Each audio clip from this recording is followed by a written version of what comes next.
My first guest, though, on today's show is a man who has sold more than 50 million albums around the world. He's performed for presidents and prime ministers and even the Pope. He performed at Pavarotti's funeral, and it's a great pleasure to welcome one of the greatest tenors of all time, Andrea Bocelli. Thank you so much for talking to us. Hi, thank you. It's such a thrill to talk to you because you've had such amazing success over the last 10 years.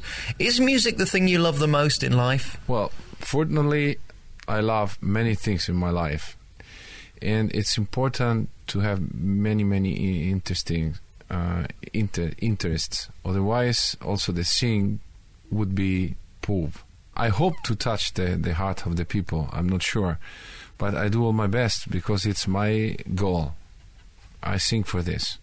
I mentioned at the beginning of the show that Celine Dion had made some very complimentary comments about you. How does it feel to be so well respected and loved by people who are so successful in their own right?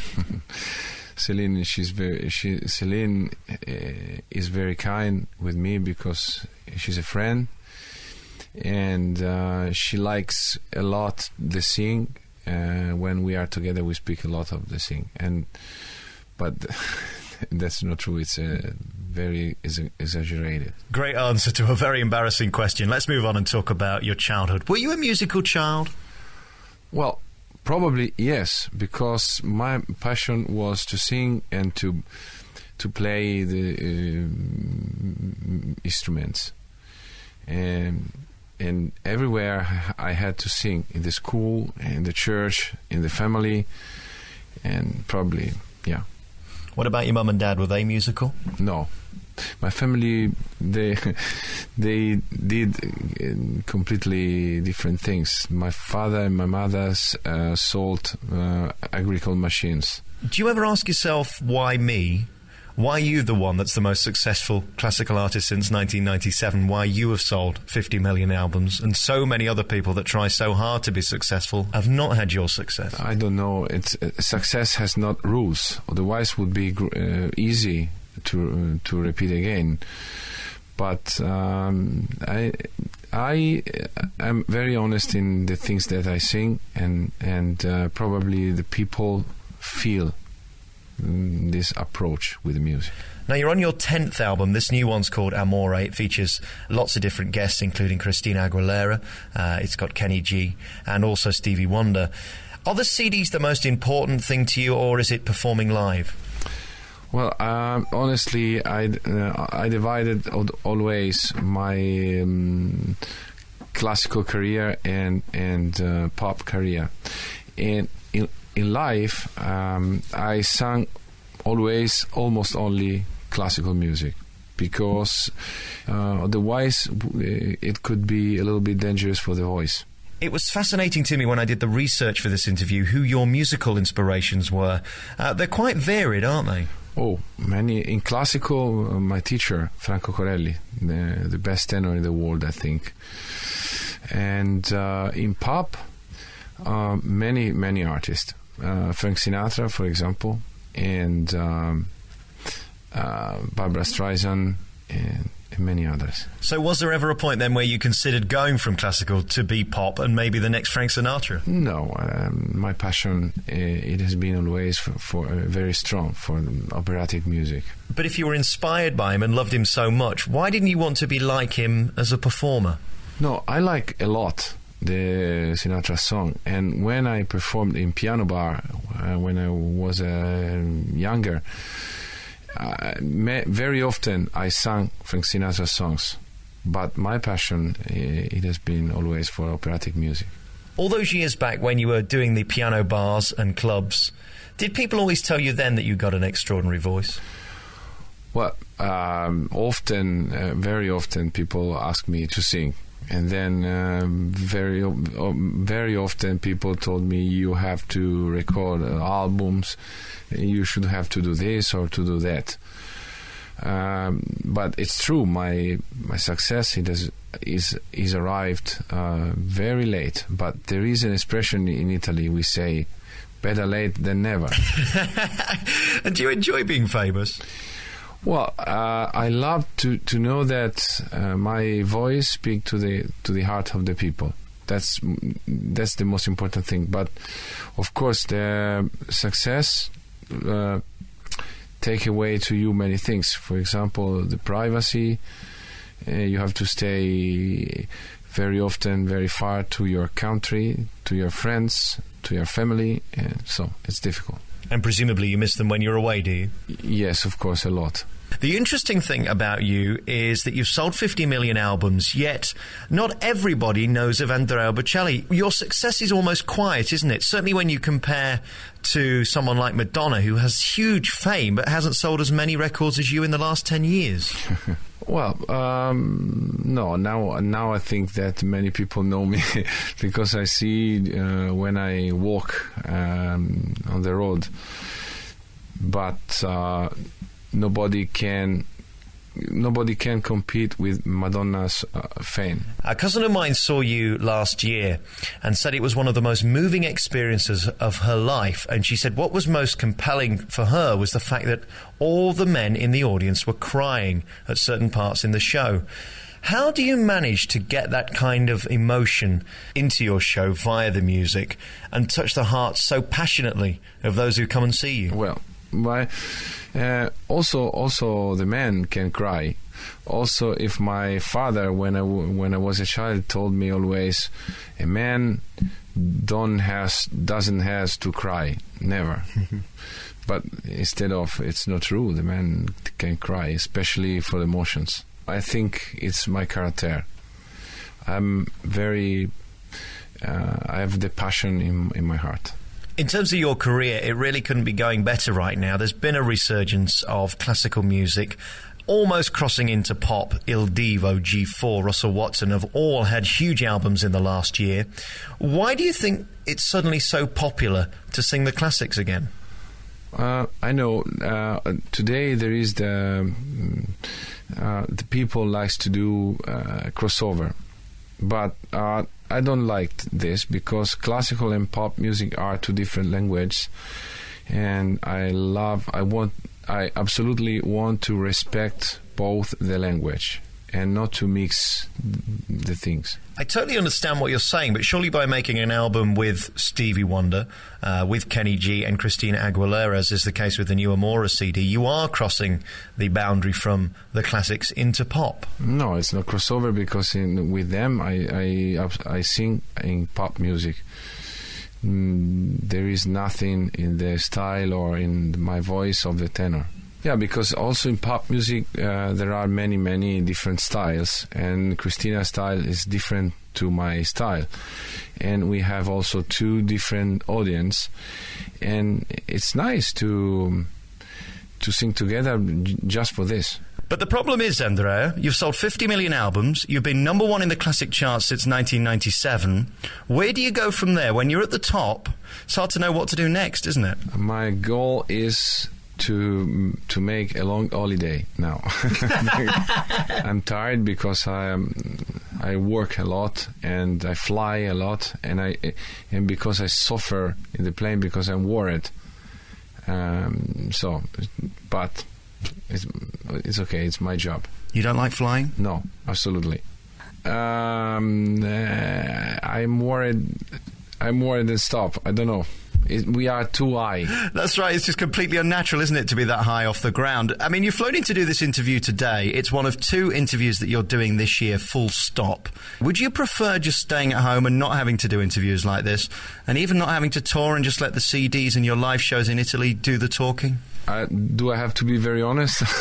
I wouldn't like to. I never want to speak. It's better to sing and to listen the music. So therefore, with you being so shy, how do you cope with the live tours and standing in front of 20, 30, 40 or even 50,000 people like you do on regular occasions? I have to be convinced to be in good shape, and I don't think I go. There must be so many things you're thinking about when you're doing these live shows, from the lighting to the scenery, not to mention remembering your words. Is the only thing you worry about your voice in the orchestra, or do you worry about all the other things as well? It's the first condition, because otherwise it's impossible to sing. It's always to sing in theater without amplification.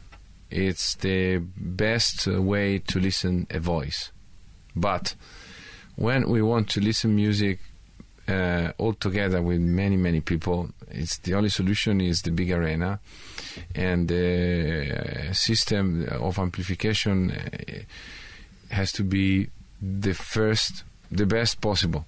Is it still exciting and a thrill for you doing the live shows now? Well, the condition to be excited is to be able to do good music. If you hadn't have had all the fame and success around the world, and you just have had 10 albums selling 50 million copies, and you didn't have to do the interviews and the tours, would you have been happier with that than the way it is now? Probably yes, because my goal is to leave albums and recording with operatic music, operas, and many things.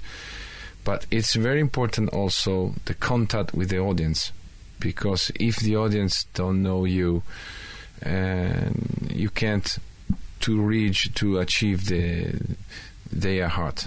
Is there any song in the world you would like to sing but can't?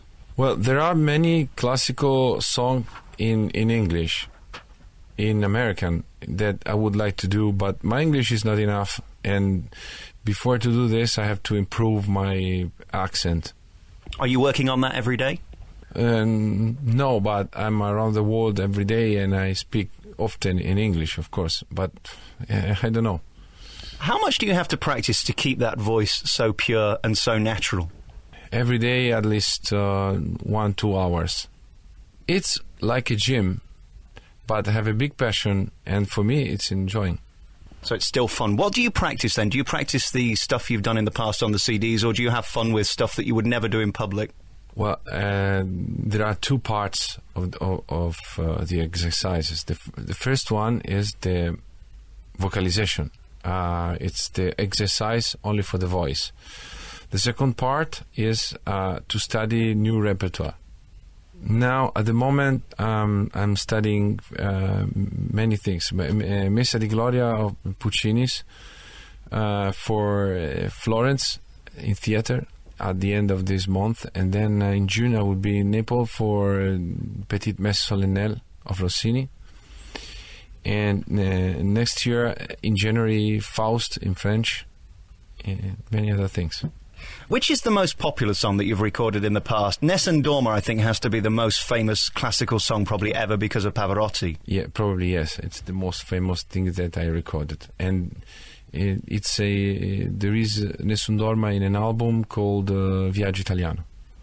Do you enjoy singing that? Because it sounds like, to me, one of the most fun songs to sing, because it's just so big and it gets bigger, doesn't it?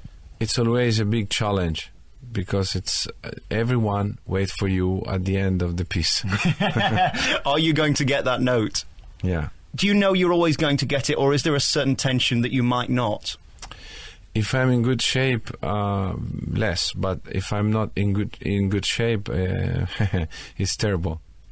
Does your physicality affect the singing? If you're overweight, for example, does that affect your voice? Well, never to sing after dinner or after lunch. At least 3 or 4 hours later. What is your regime then when you're doing a live show or recording an album? Do you stay silent? Do you not talk for a day? Or can you just sing any time? No, absolutely. I remain in silence all the day. Is that frustrating, or is it actually quite nice not to have to speak? No, it's not beautiful, because it's important to have a communication with the people. How much effort do you have to put into getting your notes? Because it seems as if they just flow out of your mouth. If you suffer singing, also the people that will listen your singing will suffer. So it's important to be very, very natural, very tranquil. You've performed for kings and queens and presidents and prime ministers all around the world. Has there been any highlight of anybody you've performed to? It's difficult to say. Probably in front of the Pope. Have you performed for this Pope yet? Yeah. What is the feeling inside when you know you're performing to the most famous man in the world? Well, it's not the problem is not how much he's famous and people in front of you, but how much he knows the music, how much he's involved in the music. For example, this Pope he knows the music very, very well, and he loves Mozart. When I performed in front of him, I had to perform Mozart, so it was difficult. So I suppose for you then, you'd rather perform to a president than someone who knows the music note perfect, is that right? Yeah. But often the presidents are involved in music. For example, Clinton played the saxophone, and Berlusconi, our president, he sang when he was younger. What about venues? I mean, you've performed in the biggest venues around the world, all the biggest arenas, the most famous. Is there any thrill doing a venue, or is it, again, just about the music? Does it not matter to you where you perform? No, the place is very important because it's very important, the acoustic and the atmosphere. For example, I remember a big emotion when I sang in the arena in Verona, because it's the biggest theater where you have to sing without amplification for 15,000 people. Hang on, you've got to sing for 15,000 people without a microphone? Yeah. How do you do that then? It's a good theater. There is a beautiful acoustic, and you have to sing a little bit stronger. How can you be louder than an orchestra, though? I don't understand that. How do they get the balance right? The balance, it depends on the conductor.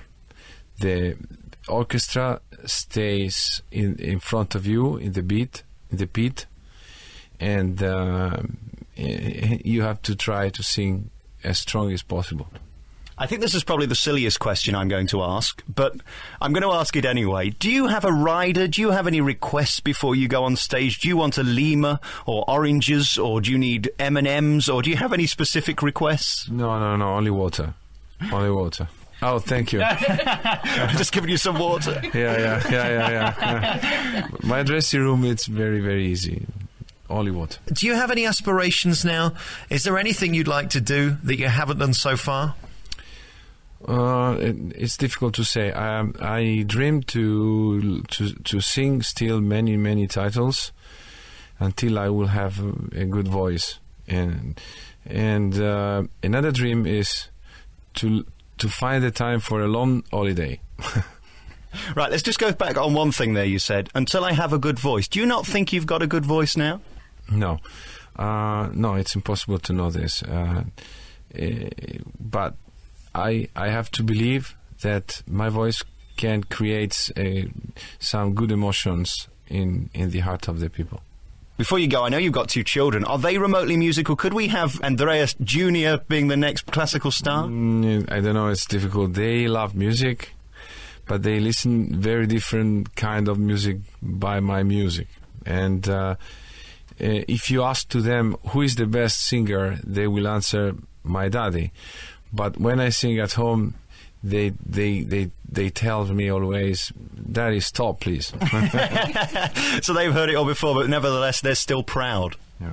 They are proud. They are proud, but they don't love to listen vocalization at home. It must be tiring after a while. Yeah. My final question has to be this, and it's a peculiar question, but your music is without question going to be around forever. How does that feel, knowing that your records are going to be played in 100, 200 years' time by people who will idolize you and just see the splendor in your voice? Well, if my job is the singer, probably is for this, because when I was a child listening to the great voice, the greatest voices, I remember many tears and dreams and emotions, and my goal is to leave something in the heart of the people.